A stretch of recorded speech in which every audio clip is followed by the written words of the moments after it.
Bonjour à toutes et à tous. Aujourd'hui, on se retrouve pour lire le 11e chapitre du livre d'Elisabeth Kubler-Ross qui est Accueillir la mort et dont le titre s'intitule La vieillesse. Bien des gens croient que la plupart des vieilles personnes accueillent la mort comme une amie. Cette idée n'est qu'en partie juste.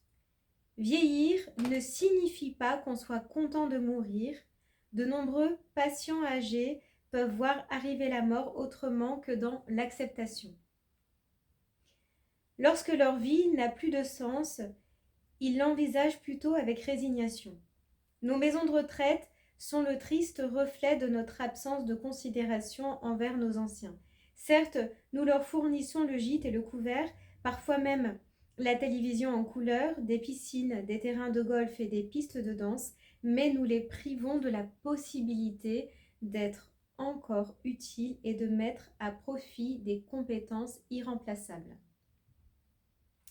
La sagesse et l'expérience accumulées pendant des décennies, vivre, c'est donner et prendre, recevoir et rendre service à autrui. Or, c'est souvent ce dernier élément qui manque à nos établissements de retraite. En conséquence, les personnes âgées souhaitent mourir car leur vie ne vaut plus d'être vécue. De nombreuses personnes âgées affirment vouloir mourir, je les comprends, mais peut-on leur dire qu'on éprouverait la même chose ? Bien sûr, les patients ont une réaction beaucoup plus ouverte si vous êtes honnête avec eux. Si vous sentez que leur qualité de vie n'a plus grande valeur et s'ils l'expriment eux-mêmes par les mots, vous pouvez naturellement leur dire que vous êtes d'accord tout en ajoutant « Y a-t-il quelque chose que je puisse faire pour vous pour que votre vie soit un peu plus supportable, pour qu'elle ait un peu plus de sens ?» Parfois, ils vous soumettent des idées merveilleuses, vous indiquent des gestes qui ne prennent pas de temps, mais qui exigent une question franche et la présence d'un être humain pour les accomplir. Comment se comporter face à une personne d'un certain âge qui exprime le désir de mourir, mais dont la mort semble encore lointaine ? Il faut trouver ce qui rend sa vie triste, dépourvue de valeur et tenter de répondre à ses besoins si c'est humainement possible. Pensez-vous qu'on doive projeter certains de vos films aux patients des centres de gériatrie ? On peut projeter tous nos films sur la mort et le mourir dans les centres de gériatrie à condition de prévenir les patients de leur contenu, de sorte que chacun puisse choisir d'assister à la projection ou de rester dans sa chambre. Comment puis-je aider un membre de ma famille qui vit en maison de retraite à atteindre l'acceptation au lieu de se résigner ? Quel soutien les proches peuvent-ils offrir ? Le mieux serait de le ramener vivre chez lui. Il est beaucoup plus facile d'accepter sa finitude dans un environnement familier que dans une maison de retraite, où l'on reçoit peut-être une visite par semaine ou par quinzaine. Si cette mesure est matériellement irréalisable, vous devrez lui parler et lui expliquer pourquoi il lui est impossible de rentrer chez lui. Demandez-lui simplement et sans détour « Que puis-je faire pour que ta vie ait un vrai sens, bien que tu doives rester en maison de retraite ?» Doit-on discuter de la peur de la mort et du mourir avec les personnes âgées qui ne cessent de dire qu'elles préféraient être mortes, mais qui ne souffrent d'aucune maladie particulière, ni incurable, hormis de sénilité ? On doit discuter avec elles avant qu'elles ne deviennent séniles. Comment communiquer avec un malade extrêmement sénile et en phase terminale ? Par le toucher, l'amour et des soins infirmiers de grande qualité. Comment gérer sa peur de voir disparaître des parents qui vieillissent mais ne sont ni malades ni en danger de mort immédiat ? Cela veut-il dire qu'on ait peur de la solitude ? Selon moi, cela signifie qu'on a peur de perdre ses parents. Asseyez-vous avec eux, parlez-leur de l'éventualité de la mort, prenez des dispositions avant qu'elle ne survienne. Discutez ensemble de ce qui a compté dans votre vie et de ce qui rendra cette séparation plus supportable. Vous devez le faire avant que la malade n'arrive ou que vos parents avant que la malade. Non, je vais reprendre la phrase. Je vais reprendre même le paragraphe. Donc, comment gérer sa peur de voir disparaître des parents qui vieillissent mais ne sont ni malades ni en danger de mort immédiat? Cela veut-il dire qu'on ait peur de la solitude? Selon moi, cela signifie qu'on a peur de perdre ses parents. Asseyez-vous avec eux, parlez-leur de l'éventualité de la mort, prenez des dispositions avant qu'elle ne survienne. Discutez ensemble de ce qui a compté dans votre vie et de ce qui rendra cette séparation plus supportable. Vous devez le faire avant que la maladie n'arrive ou que vos parents ne souffrent d'une attaque cérébrale et ne puissent plus en parler. Que répondez-vous à un patient très âgé et infirme qui déclare « J'aimerais mourir ou je veux mourir ». Je lui réponds que je le comprends parfaitement, je m'assieds et je le fais parler de ce qui rend sa vie si difficile sur le moment. Peut-être me dira-t-il qu'il est terriblement seul et que personne ne se soucie qu'il vive ou non. J'essaierai alors de lui expliquer que certaines personnes s'en soucient. Je verrai si je peux pousser des gens à lui rendre visite pour qu'il ait l'impression d'être encore un être important dans la société.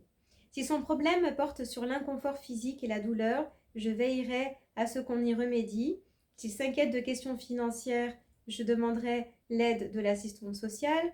S'il s'agit simplement du fait qu'il a le sentiment d'avoir fait sa vie, d'en être content, s'il juge qu'elle a assez duré et qu'elle prendrait son sens à durer plus encore, je lui dirai que je suis d'accord avec lui et que j'éprouverai la même chose à sa place.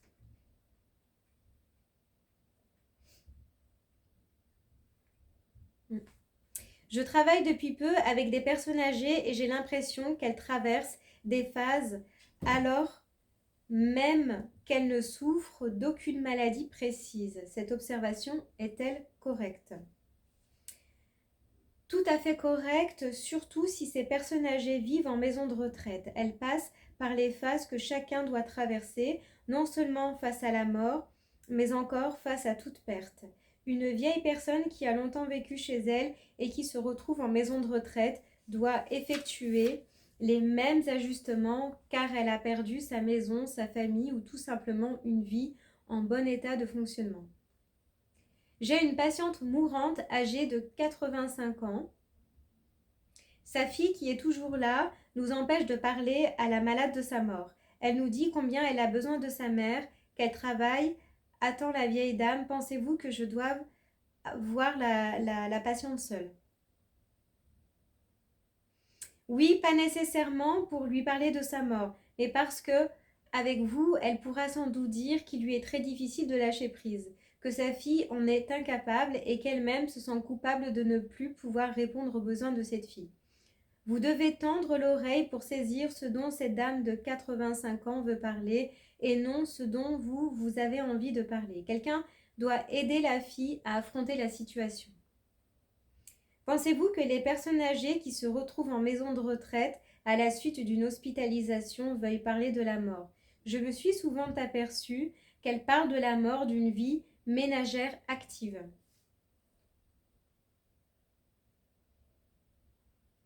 C'est très juste, il existe bien des formes de mort. Si une malade hospitalisée a l'esprit de retrouver son environnement familier et qu'au lieu de cela, on la transporte dans une maison de retraite, elle en parle souvent en impliquant que ça va flower, mourir. Alors, j'arrive pas à lire ce mot. C'est ce qu'on appelle parfois la mort sociale. Oui, c'est ça alors.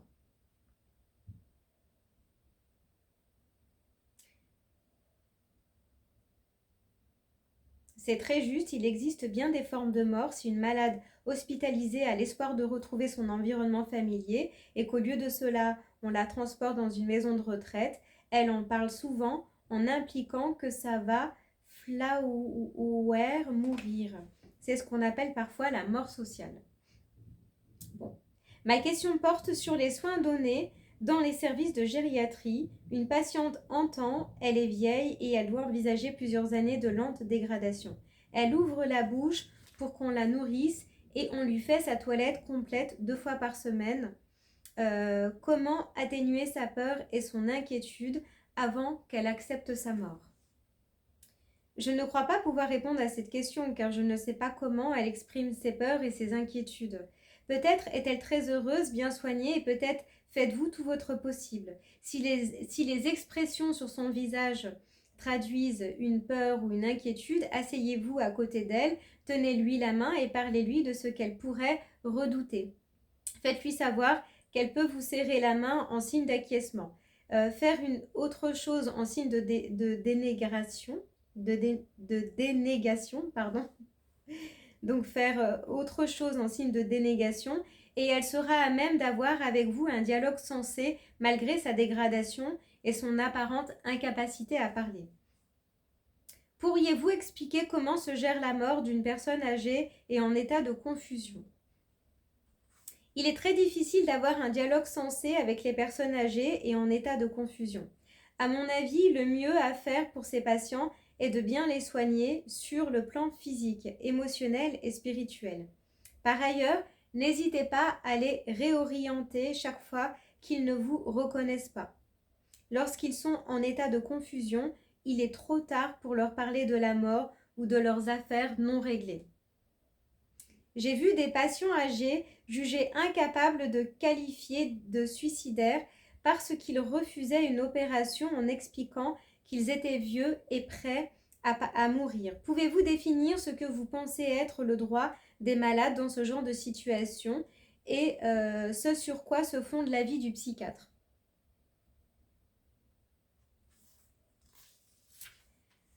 Si le malade est très âgé, prêt à mourir et s'il refuse tout autre acte chirurgical, j'ai tendance à accepter sa décision. S'il souffre d'une dépression pathologique, je considère comme mon devoir de psychiatre de l'en faire sortir et je lui repose la question. S'il refuse à nouveau, il est dans son droit le plus absolu. Il s'agit de sa vie et de son corps. Peut-on aborder le sujet de la mort et du mourir dans un service de gériatrie? Souvent, le malade dit « J'ai assez vécu ». Que répondre à cela? Je répondrai « Oui, vous avez sans doute assez vécu, mais puisque vous vivez encore, y a-t-il quelque chose que nous puissions faire pour que ça en vaille un peu plus la peine, pour que vous viviez vraiment jusqu'à ce que vous mouriez ?» Comment aider les pensionnaires d'une maison de retraite à assumer leur manque symbolisé par leur chez-soi? En essayant de transformer la maison de retraite en chez-soi autant qu'il est humainement possible de le faire. Cela implique qu'on y accueille des enfants, pas seulement qui viennent voir des pensionnaires, mais qui vivent là, tout du moins en journée, dans des garderies, de sorte que les personnes âgées puissent participer à leurs soins. Peut-être les pensionnaires peuvent-ils cultiver un petit jardin, réaliser quelques travaux de menuiserie et faire tout ce qui donnait du sens à leur vie chez eux. Comment faire en sorte que les personnes âgées qui vivent en maison de retraite se sentent utiles? Abstraction faite des hospices de jour aménagés sur place. Je crois que nous pourrions les emmener dans les écoles, les travaux pratiques et les cours, pour qu'ils y parlent par exemple de leur foyer, de leur jeunesse, dans l'ancien temps. Nous pourrions leur demander quels sont leurs violons d'ingres, les violons d'ingres, d'ingresses, leur centre d'intérêt. Ils pourraient s'occuper de travaux pratiques de menuiserie pour les petits garçons, ce qui leur permettrait de jouer les grands frères envers les enfants qui n'ont ni père ni grand-père. Les maisons de retraite recèlent une grande sagesse et bien des talents qu'on n'a jamais mobilisés ni mis à profit. Si l'on faisait l'effort de rechercher les points forts, les dons et les savoir-faire des personnes âgées, on trouverait quantité de lieux où les employeurs et les anciens se sentiraient utiles, nécessaires, aimés et toujours en mesure de rendre service. Pourriez-vous parler de la résignation chez les personnes âgées? Comment travailler avec elles dans une maison de retraite? Quand une personne âgée sent qu'elle n'est plus désirée et qu'elle ne sert plus à rien, elle se trouve en général dans la phase de résignation. Elle ne veut plus vraiment vivre car sa vie n'a plus de sens et paraît sans but. Vous qui êtes ecclésiastique et qui visitez ces personnes, vous pouvez leur parler du sens de la vie, pas nécessairement sous un angle théologique, mais en cherchant ce qui a donné un sens à leur jeunesse. Voyez si ces mêmes choses peuvent s'appliquer à la vieillesse et vous les aiderez à passer de la résignation à la phase plus heureuse de l'acceptation. Comment gérer la résistance et les conduites d'évitement de certaines personnes en contact avec les infirmes âgés ou les enfants malades? Ces personnes ont un problème et elles feraient mieux de travailler ailleurs qu'avec les enfants malades ou les vieillards. Elles devraient être employées dans les bureaux ou faire quelque chose sans aucun rapport avec les gens dans le besoin. Si vous avez le temps et l'envie de travailler avec elles, vous pourrez découvrir l'origine de leur résistance. Peut-être ont-elles vécu certaines expériences traumatisantes qui les empêchent d'approcher ce type d'individu. La longueur et la qualité de la vie semblent avoir un rapport direct avec la satisfaction des besoins humains. La sécurité, le respect de soi, l'estime de soi, etc. Compte tenu de ce qui précède, j'aimerais connaître votre sentiment sur la retraite obligatoire à 65 ans.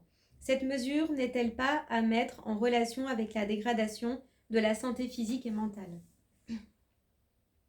Un nombre incalculable de personnes ayant largement dépassé 65 ans se porteraient bien mieux si elles pouvaient conserver leur vie et leur travail de toujours.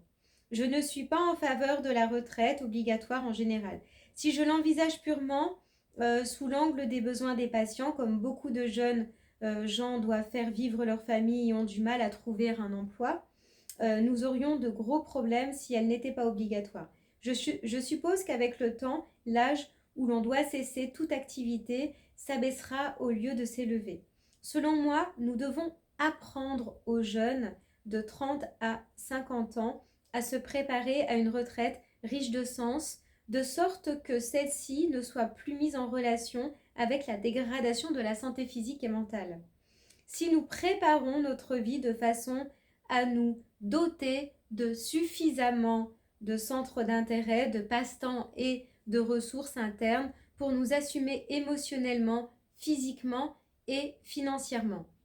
Je pense que la retraite n'a pas à être le début d'une dégradation rapide.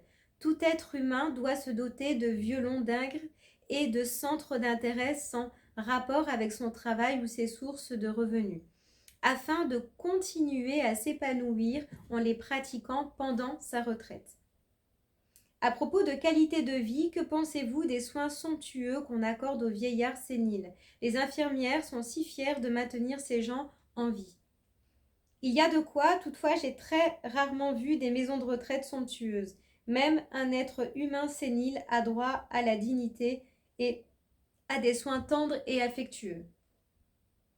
Quel choix s'offre aux malades chroniques ou aux personnes âgées, les maisons de retraite, les hôpitaux, les résidences spécialisées? Selon vous, parmi ces structures, quelle est celle dont la valeur est la plus positive? À mon avis, le mieux pour ces patients serait d'être pris en charge par leur famille. Si celle-ci ne peut plus s'occuper des parents ou des grands-parents, il me semble que les résidences ou les petites maisons de retraite proposant un environnement très semblable à celui du foyer constituent le meilleur choix. Que répondre à une grand-mère de 86 ans qui déclare « J'aimerais mourir ou je vais me jeter à l'eau ». Elle est internée en maison de retraite. Si j'étais internée en maison de retraite à 86 ans, je me jetterais aussi à l'eau, pour autant que j'en ai l'énergie. A-t-on déjà essayé de la sortir, de l'installer sur une chaise roulante et de l'emmener se promener dans le jardin? Ces petits services permettent de rendre la vie des vieillards, sinon agréable, du moins un peu plus supportable. Comment aider un parent âgé à accepter la mort d'un enfant d'âge moyen? Tout parent qui perd un enfant vit une perte effroyable et il lui faut parfois des années pour assumer cette mort. Peu importe que l'enfant ait 5 ou 50 ans, pour le parent, c'est toujours un enfant, il faut continuer à aller le voir. Le laisser parler de sa situation, montrer des photos de l'enfant décédé et chercher la meilleure façon de l'aider. Les besoins diffèrent d'un individu à l'autre. Quelle conclusion tirez-vous de votre travail sur les mourants pour ce qui est des soins aux personnes âgées ou vieillissantes? La vie en collectivité ou en communauté est-elle une solution? Les établissements pour personnes âgées représentent-elles l'unique possibilité? Je n'aime pas la vie communautaire ni les structures exclusivement réservées aux personnes âgées. Pour moi, il s'agit d'une terrible forme de ségrégation à l'égard des vieillards. Je pense que cela n'a rien à voir avec la vraie vie.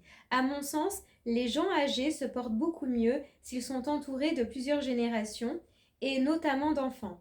Il y en aura toujours pour ne pas les supporter, mais ils ne les supportaient pas non plus dans leur jeunesse. Ceux-là peuvent être placés dans des lieux d'où les petits sont exclus. Mais pour la plupart des personnes âgées, rire avec des enfants, les voir rentrer de l'école, jouer dans le parc ou sur une balançoire est source de distraction et de souvenirs agréables. Elles auront quelqu'un à qui parler. Quant aux enfants, ils adorent écouter les anciens raconter des histoires. Que répondriez-vous à un homme de 82 ans qui demande s'il est mourant? Il vit chez lui, mais son médecin n'est pas établi en ville. Le patient a l'air faible, fatigué, mais il ne présente aucun symptôme vraiment critique. Je le laisserai parler de son sentiment d'être mourant. Peut-être a-t-il raison, la vie ne s'achève pas toujours par la maladie. D'ordinaire, les personnes de 82 ans savent qu'elles sont proches de la mort. Cela me rappelle énormément les vieux esquimaux qui se lèvent de table un soir, jettent un dernier regard à leur famille et s'en vont lentement mourir dans la nuit. Les gens, tout particulièrement les gens âgés, savent quand leur fin est proche. En règle générale, ils ne se trompent pas. Avez-vous interrogé des personnes très âgées qui vivent en maison de retraite et se sentent rejetées par leur famille? J'ai parlé à d'innombrables personnes moyennement ou très âgées qui vivent en maison de retraite. Bon nombre d'entre elles ont été rejetées par leur famille et se sentent très malheureuses et très seules.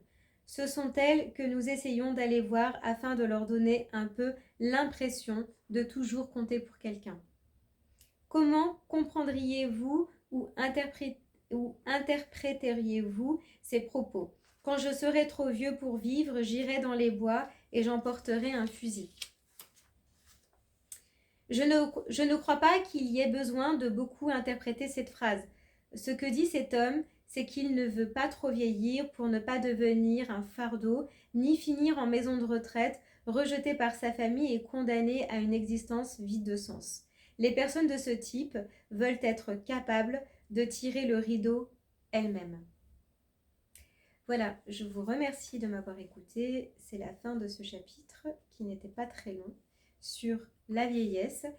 Et nous nous retrouverons prochainement pour aborder le 12e chapitre qui est l'humour, la peur, la foi et l'espoir. Merci, à bientôt.